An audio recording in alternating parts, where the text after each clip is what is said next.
इस बार हमने मैनिफेस्टो में कहा है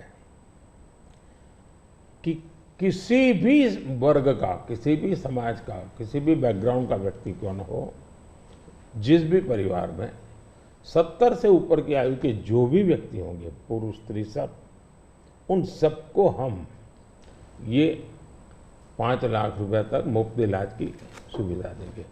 इस बार हमने मैनिफेस्टो में ये भी कहा है कि जो आशा वर्कर हैं, आंगनवाड़ी वर्कर हैं, उनको हम इसका बेनिफिट देंगे।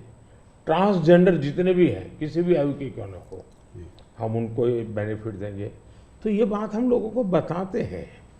अब आप देखिए जी, हमारे देश में बैंकों का राष्ट्रीयकरण हुआ, ये जो मिलकर जब्त करने के खेल चल रहे हैं ना जी, पहले कर चुके हैं जी। सारी बैंकें प्राइवेट थी, लूट लिया रातों रात, गरीबों के नाम पे लूटा गया। लेकिन हमारे देश की बैंकें खस्ता हाल हो गई। आधे से अधिक आबादी ऐसी थी कि गरीबों के नाम बैंक तो लिया, लेकिन बैंक खाता नहीं था।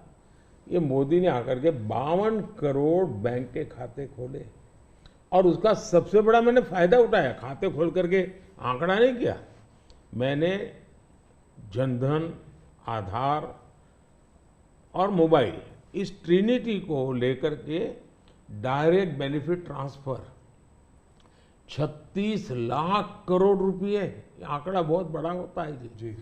36 लाख करोड़ रुपए डायरेक्ट बेनिफिट ट्रांसफर लोगों के खाते में गए। अगर मैंने बैंक खाते न खोले होते तो इनका बड़ा फाइनेंशियल इंक्लूजन इस दुनिया में, पूरी दुनिया में एक साल में जितने अकाउंट खुलते होंगे ना, उससे ज्यादा काम हमारे देश में हुआ है।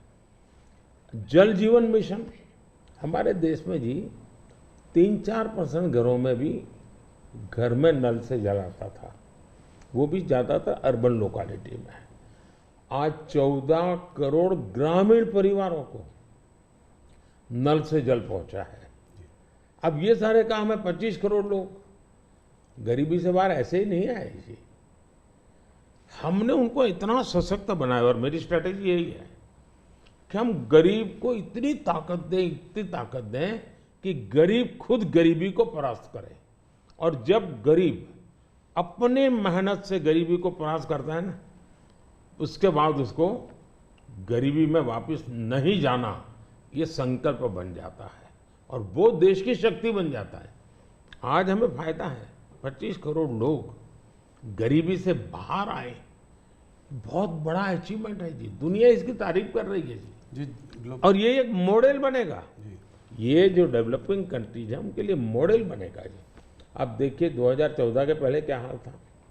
2014 के पहले